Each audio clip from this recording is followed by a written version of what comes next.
We come again to one of those delightful incidents that our Lord had. Well, we've seen several. One when he went out to dinner, well, in fact, several occasions. And then some of the parables he told, actually, they're terrific and they're thrillers. And here's an incident that has a great deal of humor in it, and yet it's a glorious incident, by the way. And you must remember, at this time, our Lord's on the way to Jerusalem to die on the cross. And on the way up, he goes through Jericho. And I'm going to read now verse 1.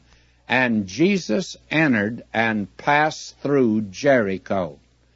Now, he's on the way to Jerusalem, and it says he straightway set his face to go to Jerusalem. We know he was over in the Samaritan country because Luke tells us that he was there, and the fact of the matter is a Samaritan came to him, and he passed through the midst of Samaria and Galilee, we're told.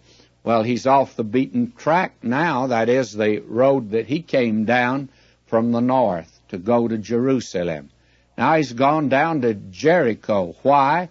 He entered and passed through Jericho. Well, there's a sinner there. In fact, there were 2 or 3 of them there, and he's gone after them.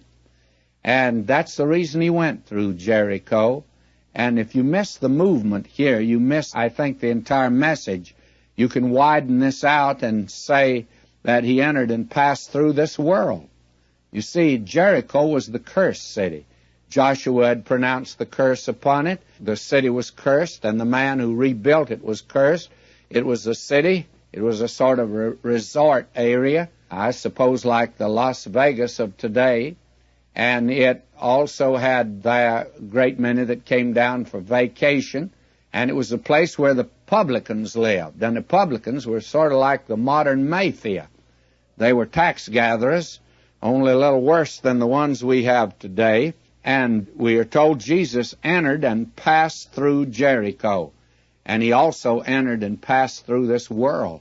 He didn't come down into this world to stay, and he came down to die. I entered this world to live. I'd like to live a long time. But he came into this world for one purpose, to die. And he said, I've come forth from the Father. I've come into the world. Again, I leave the world, and I go to the Father.